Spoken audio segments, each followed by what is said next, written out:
Ya, kita lanjut kembali session kedua ya untuk konsultasi ini. Tadi kita simak, kita akan membahas bahwa di awal-awal untuk persiapan bikin pabrik itu saya mendahulukan seberapa besar keberanian kita menentukan tenaga penjualan ya. Satu untuk kepilihan mesin. Kedua, bagaimana kita mengantisipasi atau namanya itu memberikan solusi biar kita rasa takut itu kita bisa hilang ya. Nah, ini rasa takut yang memang kita harus jalani dengan akan saya sampaikan. Rasa takut untuk memulai suatu usaha itu manusiawi. Karena manusia itu dasarnya itu ya nggak ada yang berani, takut. Kemudian dasarnya manusia itu udah takut, dia pengen enak, nggak mau berjuang, nggak mau pahit, pengen enak aja. Ketiga, serakah, betul nggak? Nah, kemudian yang lebih empat lagi, yang lebih fatal ya, takut itu ketika kita bawa anak buah, kita kerja sama, takut ditipu. Ini manusiawi. Nah, cuma manusiawi itu harus kita pecahkan dengan satu persatu ya. Contoh begini. Tadi contoh ketika kita bisa naik mobil, tatkala kita nggak mampu ganti mobil ban yang kempes pun, itu jadi takut untuk berjalan jauh. Betul nggak ya? Kedua, uang tidak segalanya. Tapi ketika kita sudah menghitung jarak Madura misalkan Tangerang, berapa liter, berapa bayar tiket, minimal segitu kan nilainya. Itu kalau hitungannya sudah 2.000 perak ya 2.000, jangan bawa 1.500. Itu takut wajar, karena nanti 500 dari mana kan gitu kan. Nah, itu takut beralasan. Tapi ketika uang tuh melebihi dari seharusnya 2.000, saya udah bawa ini 2.500 contoh ya. Anda masih takut kurang juga. Itu tidak manusiawi, tidak beralasan, betul nggak? Karena space untuk bensinnya dia udah lebihin, untuk makan dia lebihin, masih takut juga. Nah, inilah yang menjadi penyakit bahwa itu harus kita benarkan dengan doa lah caranya. Jadi takut itu dijawab dengan yang logis dan manusiawi lah ya. Kemudian saya akan sambung lagi persiapan yang tadi, rasa takut dulu ya kita bawa untuk namanya persiapan bikin pabrik ini ya. Selain ilmu nanti mesinnya apa yang kita pasang, nanti di tempat yang kita akan layout ini harus dilengkapi ABC-nya ya. Nanti saya sarankan itu untuk menjawab apa? Pak, sudah beli mesin, takut nanti SN-nya nggak keluar kan begitu? Iya. Takut jawabnya. Pak, sudah saya keluar ratusan juta, takutnya nanti saya nggak bisa jualan, SN-nya mandek. Dari mana itu mandek? Nanti saya ajarkan. Kenapa? SN itu akan lancar ketika Nanti kan mereknya ada, desainnya sudah siap, IUI-nya, IMB-nya, CP-nya sudah punya, lengkapi semua. Ini sambil jalan, lengkapi ini. Nah, ketika nanti setelah mesin terpasang, layoutnya ikuti jumlah saya, rasa takut sudah dari mana lagi? Betul nggak? Karena sudah diikuti semua prosedur seperti itu. Kemudian masa pakai tadi saya bilang, Pak, kalau ingin bandel, pilihlah 4x2 lem, karena dia tenaganya full pneumatik. Full pneumatik itu semua penggeraknya oleh angin. Nah, ketika dia itu bekerja melebihi daripada kapasitasnya, kemampuan sehari, dia 2 shift dia kuat. Saya arahkan 4x2 lem, cocok gitu ya untuk orang yang istilahnya dia standarnya 1.600 pengen menjadi 2.500 misalkan ya, silakan, tapi harus pilih 4x2 lem. Kalau misalkan 4x1 lem di 2 shift terus, saya rekomendasikan janganlah. Jadi kalau ingin awet 4x1 mah dia karena semi pneumatik, dia harus sesuai dengan standarnya lah, 8 jam aja perharinya. Kemudian kita akan nyambung lagi pertanyaan yang terakhir apa ya? Perawatan mesin mana aja yang akan menjadi rusak. Oke, umumnya untuk mesin kap ini biasanya yang tadi dikatakan memang benar dari pisaunya, ya. Makanya pisau itu kan kayak sama kayak kita gaya punya gunting, nggak dipakai pun dia tetap tumpul, dipakai terus juga dia tumpul. Ya bagaimana kita setelah pakai dilap, dibersihkan itu kan membuat nanti pisau itu tidak tumpul kan. Kedua, ketika tumpul terjadi, kalau dia itu tanya ke orang apa namanya itu suka yang apa, ini dia tahu mata gunting dengan pisau itu beda cara ngasahnya. Jadi bisa dengan diselip ya, mana ya itunya ya, atau bisa ganti yang baru, ya kan? Nah, jadi tinggal ini aja lah ilmunya nanti tanya-tanya. Kalau ini yang simpannya spare partnya kita siapkan, nanti ketika dia itu tumpul nanti ada kunci L dilonggarin, nanti dilepas ganti yang baru pisaunya itu, ya.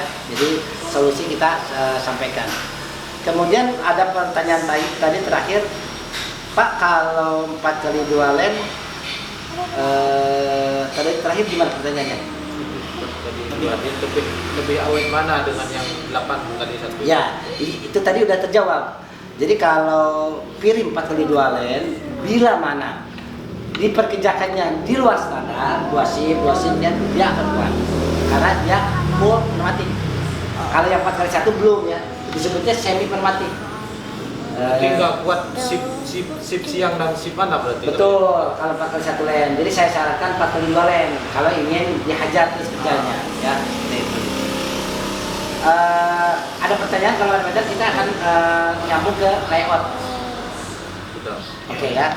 Barusan sudah terjawab ya. Jadi rasa takut kita punya barang yang lebih takutkan begini ya. Rasa takut manusiawi karena manusia. Tapi yang tidak manusiawi itu begini. Takutnya tidak beralasan. Betul nggak? Tidak beralasan. Jadi harus beralasan. Jadi ketika kita mau menghadapi rasa takut, berarti di awal harus namanya persiapan. Betul nggak? Tanpa persiapan tidak bisa menjawab rasa takut. Contoh, Mas, saya cuma kayaknya nggak mungkin nih, kondisi kita lemah, sakit, dipaksakan takutnya nanti nggak konsen, takutnya kita nggak bisa melayani Bapak, kita pending, itu kan rasa takut nih, langsung saya solusi, Mas, majukan ke depan, Mas, itu nggak? Itu rasa takut saya, takutnya kita lemah lagi sakit, nggak bisa sampai detil untuk menjelaskan ini, karena harus ya sehat lah, kalau nggak sehat juga saya juga sama takut, nanti kan galauin lah, nggak bisa mikir, kan? Itu takut aja. Jadi namanya dijawabkan, dipersiapkan, segala sesuatu dipersiapkan, kemudian diperkuat pembagian tugas. Mana orang untuk perawatan atau treatmentnya, mana orang untuk perawatan ininya, atau Mas awal-awal silakan ilmunya diserap ya. Mas harus nggak bisa, nanti Mas duplikasikan ngajar ke orang pegawai baru. Kalau Mas punya rekod nih, cari masih saudara, jangan orang lain. Kalau orang lain dia mahir, dia keluar, Mas repot lagi. Tapi kalau Mas punya adik, ajarkan pintar. Yang namanya adik kalau dia tuh mau macam-macam pintar lain, ya kamu jangan dulu keluar, ajarin dulu, baru keluar kan gitu ya. Jadi istilahnya Anda jangan sampai lagi repot ngurusin marketing, kan harus bagi tugas, Mas.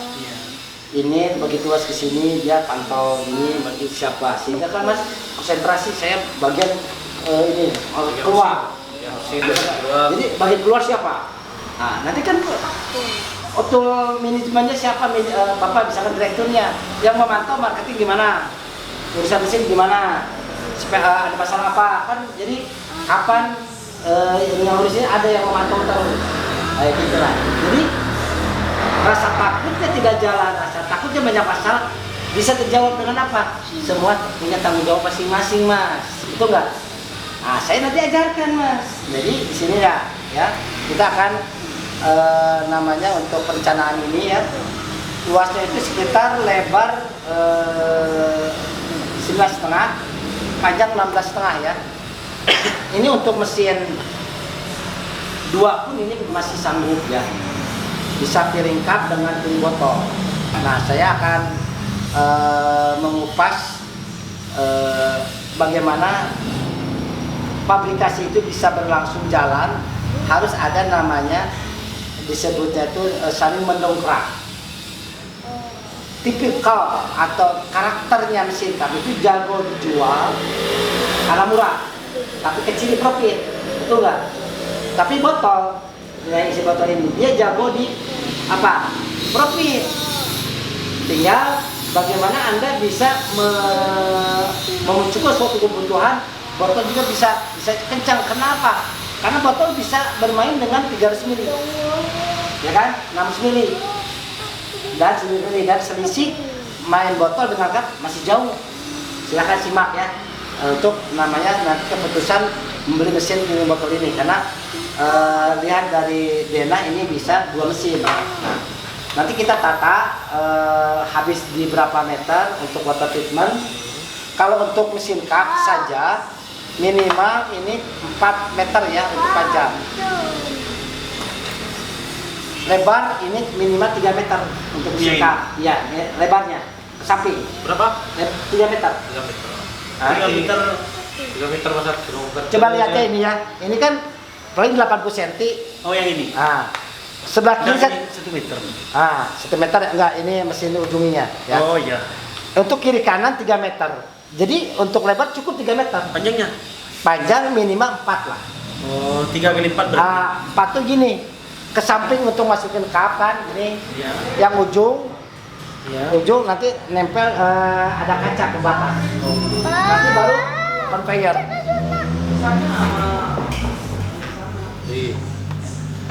Oke, sekarang kita lanjut. Kalau ini kita diletakkan di posisi nanti di sini. Untuk cupnya saja ya, lebar 4 ya, lebar 3, panjang 4 atau 3 lah ya. 3 kali 3. Nah, kalau ini 3 itu sini Pak, 3 sih sampai ke sini nih ya. Yang 3. Nah, kenapa saya 4? Ini untuk nanti orang yang masuk di cup Oh ya, jedanya. Jadi nanti pas ujung Yang ya, masukin ada ke kaca. ininya ya. Apa masukin? Cupnya. Iya, dimasukin. Oh iya. Nah, Nanti nanti kan kan ini jalan sendiri kan? iya, jalan sendiri. Iya. Gini, ya. Karena sedikit tahu yang itu saya. Oke, kita lanjut. Jadi dilihat dari lokasi ini sudah memungkinkan ya untuk bisa pasang cup dengan piring botol. Oh, yang botol berapa? Apa? Yang khusus botol? Ya. Oh, Anak Karin Pak. yang botol. Maksudnya yang botol kasih lebihnya ini yang cup. Kalau misalkan ambil dengan yang botol tempatnya. Oh gini. Nanti saya hitung. Ini Atau kan, nanti yang ini separuh saja. saya hitung. Ini kan panjangnya 16,5 ya. Sedangkan piring botol itu minimal sekali 10 meter lah ya. Dia membutuhkan ya. Jadi masih bisa piring botol ini dimuat ya di sampingnya. Oh gitu ya. Maksudnya gini ya, di sini yang cup, yang sini yang botol. Nah, kita gambarkan nanti di sini ya. Ya. Kita gambarkan di sini. Untuk misalkan ini nanti Ini panjangnya ini.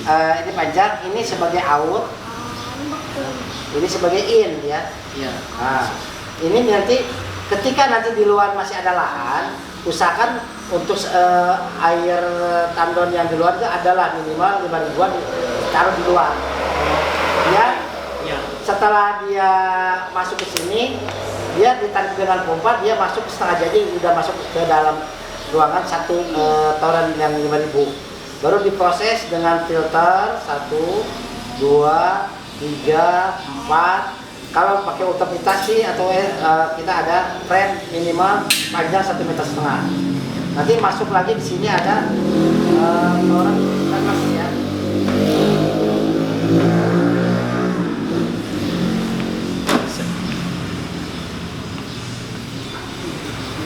Ya, kita lihat di sini akan menata bagaimana panjang ini apa namanya tuh lahan dengan bagaimana kita meletakkan tandon yang 5.000 kalau bisa usahakan di luar ada ya. Ya. 5.000 itu bagusnya sih 2 ya. Tapi kalau 1 pun nggak apa-apa, 5.000 1 atau 2 ya. Nanti setelah ini kita tarik dengan pompa masuk ke toren ini setengah jadi ini ya. Nah ini setengah jadi ya. Ini filter ini hasil proses ya. Nah setelah ini semua beres, di sini ada nanti sekat, sekat untuk pemisah mana apa namanya itu water treatment, mana tempat ruangan yang sudah dipakem dengan namanya kaca ya. Nah, ini nanti karena lebarnya 9,5, ini bisa digunakan 6 meter loh. Misalkan 3 meter di sini. Nah, ini bisa untuk mesin kap. Kemudian ini 3 meter lagi. Nah, ini untuk mesin botol. Ujung ini untuk packing. Nah ini mesin kap, ada nama lagi misalkan ini space kayak conveyor. Nah, ini tengah-tengah kotak gini ya. Ini ada garis ini, ada garis-garis ini. Ujungnya mesin harus ada pembatas namanya sekat aluminium dengan kaca. Nanti di bawahnya kenapa ada garis arsir, ada drainase ya. Drainase itu lebarnya segini 15. Jadi nanti tumpahan si kap dan botol nanti masuk ke dalam drainase ya, yang tadi saya arsir ini ya. Nah makanya ini ada jeda untuk packing luas lumayan ya. Nanti seperti ini ya akan saya apa namanya itu desain. Nah di sini perlu saya tambahkan ya, untuk juga dari tamu Madura, kalau ingin usaha itu sehat dan budgetnya ada, lebih baik langsung beli ada piring botol ya. Supaya apa? Karena yang mancing untuk harga murah di kap, mancing untuk profit adanya di botol ya. Oke, ada pertanyaan? Yang ini Gimana? Ini berapa? Nah ini plus minus ya, karena posisi tandon itu yang 5.000 satu, antara 4 sampai 5 meter, 4 aja cukup. Yang ini? Ya, 4 meter. Ya, 4 meter nanti kita atur supaya desain si tempat itu berkelompok. Nanti ada sisa untuk gini, disekat ini, khusus water treatment, yang ini khusus apa namanya tuh produk jadi. Di sini nanti ada ruang lab kita atur. Makanya ini space ini saya sengaja langsung gini aja. Berarti batas ini ya? Ya, ini batas. Nanti taruhlah mesin botol di kap di sini, botol di sini. Ini bisa kosong nih. 336. Ini kan ada selisih kan 3,5 lagi ya. Ini nanti barangkali mau pilih galon bisa main. Cuma space-nya dikosongkan aja dulu ya gitu.